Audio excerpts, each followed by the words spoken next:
बिस्मिल्लाहिर्रहमानिर्रहीम। अस्सलाम वालेकुम बच्चों। आज लेक्चर नंबर 20 के साथ चैप्टर नंबर 2 में बच्चों कुछ लेक्चर्स हमने बीच में से स्किप कर दिए थे। आज हम उनके तरफ जा रहे हैं। लास्ट लेक्चर में मैंने आपको आखिरी टॉपिक बता दिया था, role of lime in agriculture industry. अब हम पीछे थोड़े से जा रहे हैं। पीछे एक दो टॉपिक रह गए थे जनरलाइज किस्म के, जिनमें से ज़्यादातर शॉर्ट आंसर क्वेश्चन आते हैं, तो उन्हीं को आज हम डिस्कस करने जा रहे हैं। उनमें से पहला टॉपिक है अल्कली मेटल्स का जनरल बिहेवियर। किसी भी ग्रुप के एलिमेंट्स जो हैं, चूँकि वो एक ग्रुप में हमने प्लेस ही इसलिए किए हैं कि उनकी केमिकल प्रॉपर्टीज़ में सिमिलरिटी पाई जाती है, तो हम हर ग्रुप के एलिमेंट्स के जनरल बिहेवियर को डिस्कस करेंगे जहाँ हम उनको पढ़ेंगे। इसीलिए आज हम पढ़ने जा रहे हैं अल्कली मेटल्स के जनरल बिहेवियर के बारे में। अल्कली मेटल्स की कुछ जनरल प्रॉपर्टीज़ हैं तमाम ग्रुप की, वो हम डिस्कस करेंगे। पहले नंबर पे आ जाते हैं जी, reducing property. Alkali metals reactive हैं, इनकी आयोनाइजेशन एनर्जी बहुत कम है, इलेक्ट्रॉन लूजिंग एबिलिटी ज़्यादा है। तो इलेक्ट्रॉन लूजिंग एबिलिटी ज़्यादा होने के सबब ये आसानी से दूसरे को इलेक्ट्रॉन दे सकते हैं। जो किसी को इलेक्ट्रॉन दे सकता है वो रिड्यूसिंग एजेंट कहलाता है। तो अल्कली मेटल्स बहुत अच्छे रिड्यूसिंग एजेंट हैं और इनकी रिड्यूसिंग पावर नीचे को बढ़ती है। मतलब अगर मैं अल्कली मेटल्स को ग्रुप में लिखूं, ये ज़रा देखिएगा इस साइड पे, अल्कली मेटल्स का ग्रुप लिखूं, lithium, sodium, potassium, rubidium, caesium, तो नीचे की तरफ आते हुए इनका साइज़ इंक्रीज़ करता है। जैसे जैसे इनका साइज़ इंक्रीज़ करता है, इनका जो लास्ट इलेक्ट्रॉन है, इनके लास्ट शेल में एक इलेक्ट्रॉन होता है, तो जैसे जैसे नीचे को आते हुए इनका साइज़ इंक्रीज़ करता है, लास्ट इलेक्ट्रॉन के ऊपर न्यूक्लियस की होल्डिंग कैपेसिटी कम हो जाती है। लिथियम का न्यूक्लियस इलेक्ट्रॉन को बहुत स्ट्रांगली होल्ड करेगा, जबकि सीजियम का न्यूक्लियस इलेक्ट्रॉन को उतने स्ट्रांगली होल्ड नहीं करेगा। इसका मतलब है कि लिथियम इलेक्ट्रॉन मुश्किल से देगा, जबकि नीचे की तरफ आते हुए चूँकि साइज़ इंक्रीज़ कर रहा है, इसलिए इलेक्ट्रॉन लूजिंग एबिलिटी बढ़ेगी और नीचे वाले एलिमेंट ज़्यादा आसानी से इलेक्ट्रॉन जो है वो दे सकते हैं। तो नीचे को आते हुए इलेक्ट्रॉन लूजिंग एबिलिटी चूँकि बढ़ती है, इसलिए हम कह सकते हैं कि इनकी रिड्यूसिंग प्रॉपर्टीज़ नीचे को बढ़ती हैं। ये अच्छे रिड्यूसिंग एजेंट बनते जाते हैं। याद रखिएगा, रिड्यूसिंग एजेंट का ताल्लुक किस बात से है? इलेक्ट्रॉन लूजिंग एबिलिटी से। जो अच्छा लूज़र है वो अच्छा रिड्यूसिंग एजेंट है, तो इनकी रिड्यूस करने की ability down the group increase करती है। दूसरे नंबर पे मोस्ट रिएक्टिव। अल्कली मेटल्स बहुत रिएक्टिव हैं, वजह उनकी यही है इलेक्ट्रॉन लूजिंग एबिलिटी। मेटल्स जो हैं वो रिएक्टिविटी अपनी शो करती हैं अपने इलेक्ट्रॉन लूज़ करके, तो जो आसानी से इलेक्ट्रॉन लूज़ करेगा वो अच्छा रिएक्टिव होगा। तो अल्कली मेटल्स जो हैं ये आसानी से इलेक्ट्रॉन लूज़ करते हैं, इसलिए बहुत रिएक्टिव हैं और इनकी इलेक्ट्रॉन लूजिंग एबिलिटी नीचे को चूँकि बढ़ती है, इसलिए इनकी रिएक्टिविटी भी नीचे को बढ़ती है।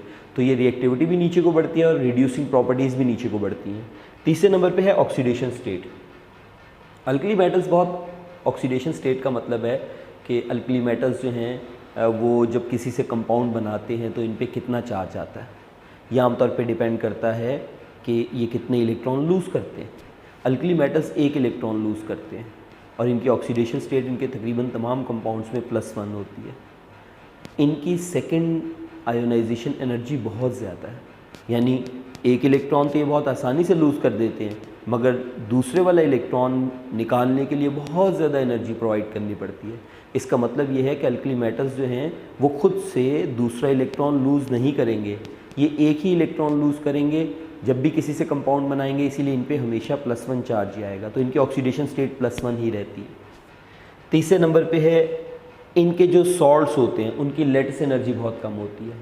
यानी फ़र्ज़ कीजिए मैं सोडियम क्लोराइड की एग्जांपल लेता हूँ।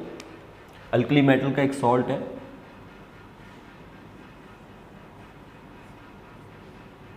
सोडियम क्लोराइड जो है वो FCC face centred cubic structure का होता है। प्रीवियस क्लास में इसको पढ़ चुके हैं।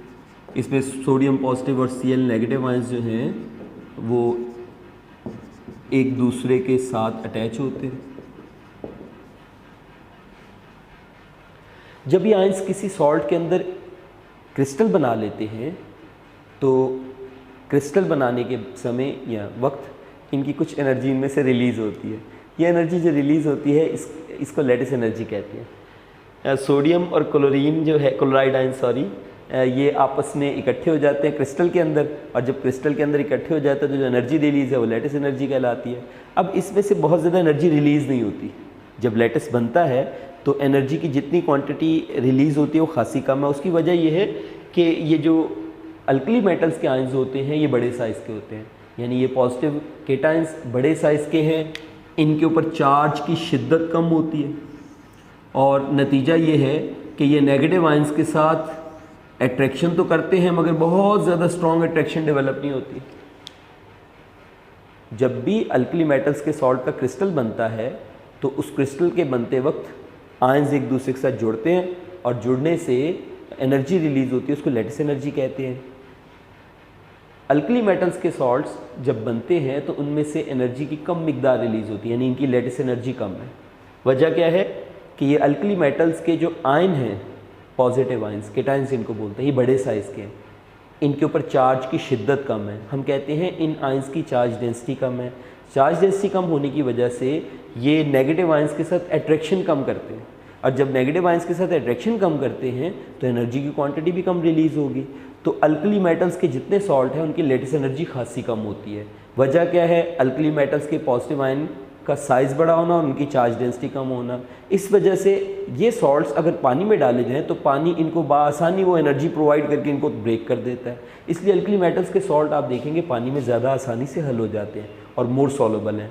यही वजह है कि अल्कली मेटल्स के हाइड्रोक्साइड्स जैसे सोडियम हाइड्रोक्साइड, पोटेशियम हाइड्रोक्साइड, ये पानी में मुकम्मल तौर पे हल हो जाते हैं और ये स्ट्रॉन्गेस्ट बेसिस हैं जितने भी बाकी बेसिस हैं उनके अंदर, सिर्फ और सिर्फ लो लैटिस एनर्जी की वजह से। और ये लो लैटिस एनर्जी का सबब क्या है? अल्कली मेटल्स के पॉजिटिव केटाइंस का कम चार्ज डेंसिटी का होना और बड़े साइज़ का होना। तो ये 2 पॉइंट्स उम्मीद है आप समझ गए होंगे। इसके बाद आगे चलते हैं, कुछ रिएक्शन की बात करते हैं। पानी के साथ अल्कली मेटल्स कैसे रिएक्शन करते हैं, ऑक्सीजन के साथ कैसे रिएक्शन करते हैं, या कुछ और एलिमेंट्स के साथ इनकी रिएक्टिविटी को डिस्कस करते हैं। सबसे पहले डिस्कस करेंगे हम ऑक्सीजन के साथ रिएक्टिविटी को। अल्कली मेटल्स चूँकि बहुत रिएक्टिव हैं इसलिए पानी से भी रिएक्शन कर जाते हैं, ऑक्सीजन से भी रिएक्शन कर जाते हैं, बल्कि इनको हमें सेफली प्लेस करना पड़ता है केरोसिन ऑयल के अंदर या किसी ऐसे मटेरियल के अंदर जहाँ पे ऑक्सीजन की सप्लाई इन तक ना पहुँचे, वगरना ये उससे फ़ौरन रिएक्शन कर जाएंगे और इनकी रिएक्टिविटी नीचे को इंक्रीज़ करती है। हम सबसे पहले बात करते हैं सबसे पहले मेंबर के लिथियम की। लिथियम ऑक्सीजन के साथ स्लोली रिएक्शन करता है और रिएक्शन करके लिथियम ऑक्साइड बनाता है। ये एक नॉर्मल ऑक्साइड है, वाइट कलर का ऑक्साइड है और लिथियम को अगर हम प्लेस कर दें एनवायरनमेंट में तो फ़ौरन लिथियम की अपर वाली सरफेस जो है वो ये चूँकि सिल्वरी वाइट मेटल है, मगर जैसे हम इनको प्लेस करते हैं एनवायरनमेंट में, एयर में, तो इनकी ऊपर वाली सरफेस जो है फ़ौरन टॉर्निश हो जाती है। वजह ये कि ऑक्सीजन से रिएक्शन करके ऑक्साइड बना देते हैं।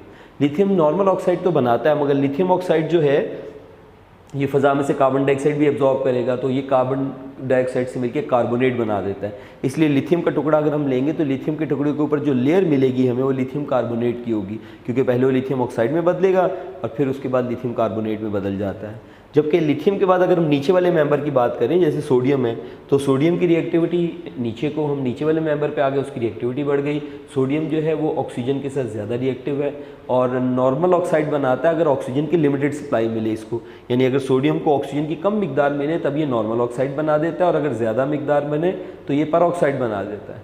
सोडियम से नीचे आते हैं पोटेशियम, रुबिडियम, सीजियम के ऊपर, तो इनकी रिएक्टिविटी बहुत ज़्यादा है ऑक्सीजन के साथ और ये फ़ौरन ऑक्सीजन से मिलकर सुपर ऑक्साइड बनाते हैं। तो ये 3 डिफरेंट तरह के ऑक्साइड बनाते हैं, नॉर्मल ऑक्साइड बनाते हैं, अपर ऑक्साइड बनाते हैं, सुपर ऑक्साइड बनाते हैं। लिथियम सिर्फ नॉर्मल ऑक्साइड बनाता है जबकि सोडियम जो है लिमिटेड सप्लाई में नॉर्मल ऑक्साइड बनाता है जबकि एक्सेस सप्लाई में पर ऑक्साइड बनाता है, जबकि पोटेशियम, रुबिडियम, सीजियम वगैरह सुपर ऑक्साइड बनाते हैं। अच्छा जी, इन ऑक्साइड्स का कलर भी डिफरेंट है। जो नॉर्मल ऑक्साइड है उनका कलर वाइट होता है, जो पर ऑक्साइड्स हैं उनका कलर पेल येलो होता है और जो सुपर ऑक्साइड होते हैं उनका कलर ऑरेंज येलो होता है। तो अल्कली मेटल्स जो हैं वो ऑक्सीजन के साथ बहुत विग्रेसली रिएक्शन करते हैं और डाउन द ग्रुप इनकी रिएक्टिविटी बढ़ती है और ये नॉर्मल ऑक्साइड से पर ऑक्साइड तक चले जाते हैं। इसके बाद हम आगे बात करते हैं जी पानी के साथ रिएक्शन। अल्कली मेटल्स जो हैं पानी के साथ बहुत तेज़ी से रिएक्शन करते हैं और नीचे को आते हुए इनकी रिएक्टिविटी इंक्रीज़ करती है। पानी के साथ जब ये रिएक्शन करते हैं तो पानी के साथ रिएक्शन करके ये हाइड्रोक्साइड पैदा करते हैं और साथ इसमें से निकलती है हाइड्रोजन गैस। मैं एक रिएक्शन यहाँ पे लिखा है जैसे सोडियम पानी से रिएक्शन करके सोडियम हाइड्रोक्साइड बना रहा है और साथ में क्या निकलती है हाइड्रोजन गैस। ये हाइड्रोजन गैस जो है इसको आग लग जाती है क्योंकि वो रिएक्शन एक्सोथर्मिक है। मसलन आप फ़र्ज़ करें एक टब लेके पानी का, उसमें सोडियम डाल दें जैसे आप सोडियम डालेंगे तो सोडियम तेज़ी के साथ पानी के साथ रिएक्शन करेगा, सिजलिंग साउंड होगी, सोडियम पानी के ऊपर भागा फिरेगा और इसके अंदर से निकलने वाली जो हाइड्रोजन गैस है उसको आग लग जाएगी। इसलिए आप देखेंगे जहाँ जहाँ सोडियम भागा फिर रहा है उसके ऊपर हाइड्रोजन गैस को आग लगी हुई है। ये मैंने बताया चूँकि एक्सोथर्मिक प्रोसेस है इसलिए हाइड्रोजन गैस जो इवॉल्व होती है उसको फ़ौरन आग लग जाती है। अगर हम इनकी रिएक्टिविटी की बात करें तो लिथियम जो है वो बहुत स्लो रिएक्शन करता है, ना होने के बराबर, जबकि जो है वो सोडियम जो है वो विगरसली रिएक्शन करता है, हाइड्रोजन गैस इवॉल्व होती है, हाइड्रोक्साइड बनता है। जबकि सोडियम के बाद नीचे आ जाए पोटेशियम, पोटेशियम की रिएक्टिविटी और ज़्यादा हो जाती है। जबकि रुबिडियम सीजियम जो है ये बहुत ज़्यादा वायलेंट है, तेज़ी के साथ रिएक्शन करते हैं और इवन जो है ये आइस के साथ -100 पे भी रिएक्शन कर सकते हैं। इसी तरह से अल्कली मेटल्स हाइड्रोजन से मिलकर हाइड्राइड्स बनाते हैं। अल्कली मेटल्स के हाइड्राइड्स में लिथियम का हाइड्राइड सबसे स्टेबल हाइड्राइड है। ये एक जनरल रिएक्शन लिखा है M for alkali metals, alkali metal hydrogen से मिलकर हाइड्राइड्स बना रहे हैं। एक नीचे एग्जांपल लिखी है कि लिथियम हाइड्राइड एग्जांपल यहाँ पे हम लिख सकते हैं कि लिथियम जो है वो हाइड्रोजन से मिलकर लिथियम हाइड्राइड बना रहा है। ये मोस्ट स्टेबल हाइड्राइड है अल्कली मेटल्स का। और ये लिथियम हाइड्राइड जो है इसकी एक प्रॉपर्टी है, असल में ये अल्कली मेटल हाइड्राइड जो है इनका फ़ायदा ये है कि ये इंस्टेंट सोर्स ऑफ हाइड्रोजन है। अगर हम अल्कली मेटल हाइड्राइड जैसे लिथियम हाइड्राइड को हाइड्रोलाइज करें यानी पानी से ट्रीट करेंगे तो पानी से ट्रीट करने से ये तेज़ी से हाइड्रोजन गैस रिलीज़ करते हैं। तो ये instant source of hydrogen gas हैं अल्कली मेटल्स के हाइड्राइड्स। एक बात और ज़हन में रखिएगा कि अल्कली मेटल के हाइड्राइड्स जो हैं चूँकि इनमें हाइड्राइड्स के अंदर H नेगेटिव आयन होता है। ये जो हाइड्राइड्स होते हैं ना, जैसे ये लिथियम हाइड्राइड है, इनमें हाइड्राइड आयन पाया जाता है। हाइड्राइड आयन जो है ये एक स्ट्रॉन्ग रिड्यूसिंग एजेंट है, इसलिए कि जो अल्कली मेटल्स के हाइड्राइड हैं ये रिड्यूसिंग एजेंट के तौर पे भी इस्तेमाल होते हैं।